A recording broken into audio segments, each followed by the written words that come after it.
Sistem AI modern itu jadi lebih baik dengan menerima masukan yang sama dan menyempurnakannya selangkah demi selangkah. Satu langkah mengubah sinyalnya sedikit, lalu meneruskannya.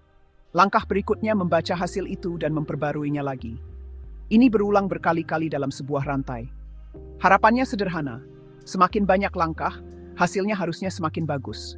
Karena setiap langkah menambah penyempurnaan. Tim di OpenAI dan Google DeepMind membangun sistem yang lebih besar dengan menambahkan lebih banyak langkah-langkah ini. Tapi, kenyataannya tidak sesuai harapan. Sistemnya membesar, tapi peningkatannya melambat, dan biayanya naik lebih cepat daripada manfaatnya. Ini menciptakan batasan yang jelas tentang seberapa jauh peningkatan sederhana bisa berjalan. Di setiap langkah, sistem bekerja dengan sekumpulan angka yang membawa pola-pola yang sudah ditemukan.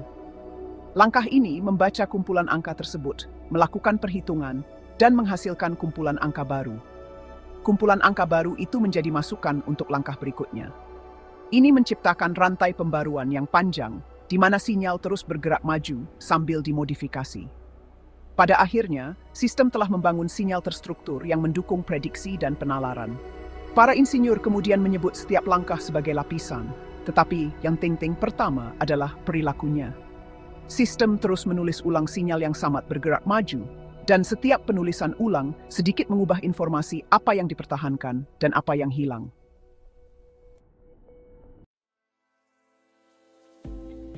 Agar informasi awal tidak hilang, para insinyur menambahkan sebuah aturan. Setiap langkah mempertahankan sinyal asli dan menambahkan pembaruan kecil daripada menggantinya. Sinyal terus bergerak maju tanpa berubah, sementara setiap langkah menambahkan kontribusinya di atasnya. Ini menciptakan jalur yang stabil melalui sistem yang selalu membawa informasi awal. Jalur itu juga memungkinkan umpan balik pelatihan bergerak mundur tanpa memudar. Tanpa struktur ini, sistem yang lebih dalam akan gagal dilatih karena sinyal akan melemah terlalu cepat saat bergerak mundur melalui banyak langkah. Silakan berlangganan. Awalnya ini bagus, tapi perilaku sinyalnya menciptakan masalah baru. Setiap langkah menambahkan keluarannya di atas semua yang sudah ada. Sinyal tumbuh lebih besar saat bergerak maju. Langkah-langkah awal tetap sepenuhnya ada dalam sinyal itu di setiap tahap. Langkah-langkah selanjutnya ditambahkan di atas dasar yang terus bertambah. Pembaruan mereka menjadi kecil dibandingkan dengan apa yang sudah ada, bahkan ketika pembaruan itu berarti dan benar. Karena hal ini, pembelajaran jadi tidak merata di seluruh sistem. Langkah-langkah awal menerima umpan balik yang kuat dan terus meningkat, sementara langkah-langkah selanjutnya menerima umpan balik yang lebih lemah dan kesulitan memengaruhi hasilnya. Sistem ini terlihat dalam, tapi sebagian besar kedalaman itu tidak melakukan pekerjaan yang berguna. Ada langkah-langkah tambahan, tapi kontribusinya berkurang seiring dengan bertambahnya sinyal. Ini mengurangi efisiensi dan meningkatkan biaya tanpa memberikan peningkatan kinerja yang setara, yang menjadi lebih kentara saat sistem semakin diperluas. Ada lagi batasan lain yang muncul dalam cara setiap langkah menerima informasi. Setiap langkah hanya membaca hasil dari langkah sebelumnya. Semua informasi sebelumnya sudah dikompres ke dalam satu sinyal itu. Seiring sistem terus memperbarui sinyal itu, detail-detailnya jadi hilang. Berkas yang sama ditimpa lagi dan lagi. Setelah banyak langkah, informasi penting memudar karena tidak disimpan dalam bentuk aslinya. Apalagi kalau banyak pembaruan terjadi secara berurutan. Dalam praktiknya, ini menjadi titik kegagalan. Langkah selanjutnya mungkin membutuhkan informasi yang sudah ada beberapa langkah sebelumnya, tapi informasi itu mungkin sudah hilang. Sistem tidak bisa mengembalikannya karena hanya melihat versi terbaru. Ini membuat prosesnya kurang bisa diandalkan, terutama untuk tugas yang bergantung pada pemeliharaan detail di banyak langkah, atau menggabungkan informasi dari berbagai titik dalam urutan. Nah, desain yang berbeda mengubah apa yang setiap langkah bisa akses.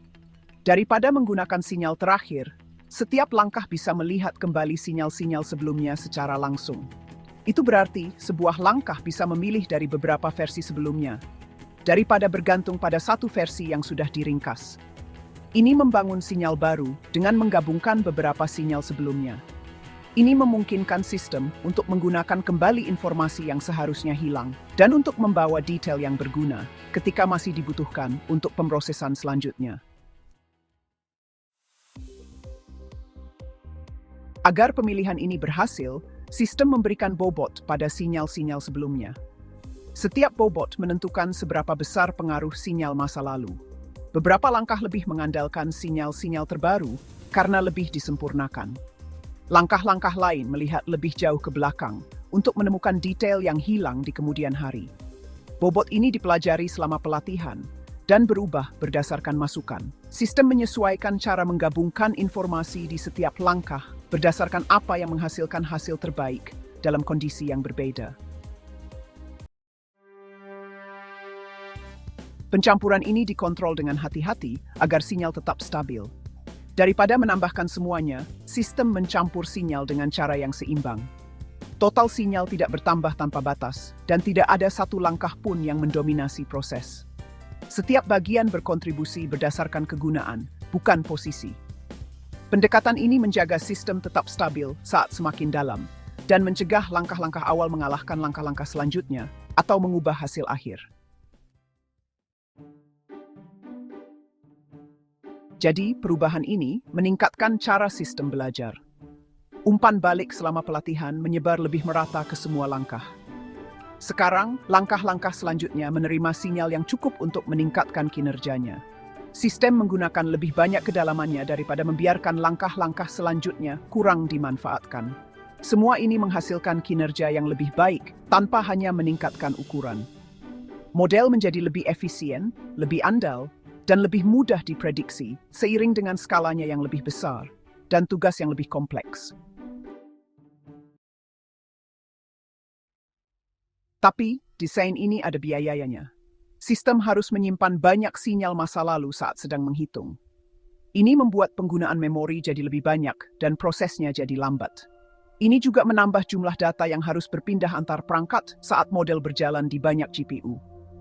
Sistem besar yang dipakai Meta AI itu mengandalkan perhitungan yang terdistribusi.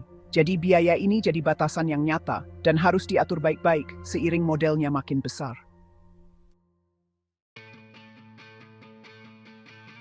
Para insinyur mengurangi biaya ini dengan mengelompokkan langkah-langkah ke dalam blok.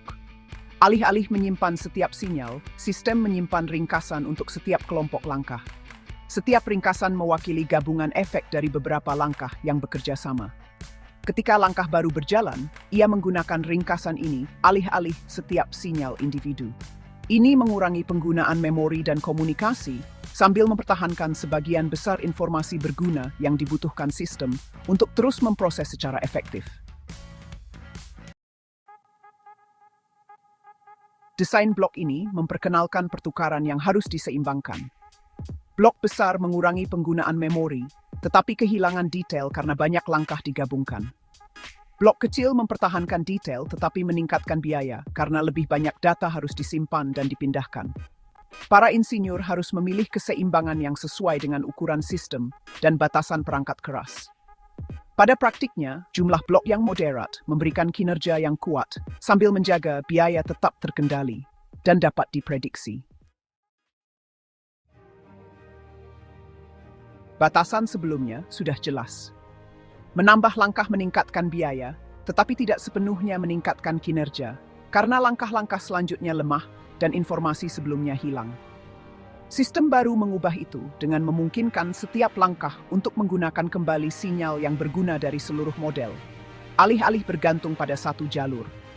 Ini meningkatkan cara kedalaman digunakan, mengurangi komputasi yang terbuang, dan memungkinkan model yang lebih dalam untuk bekerja lebih baik dalam sistem nyata, di mana efisiensi, keandalan, dan skalabilitas semuanya penting pada saat yang bersamaan. Silakan suka dan berlangganan. Terima kasih sudah menonton.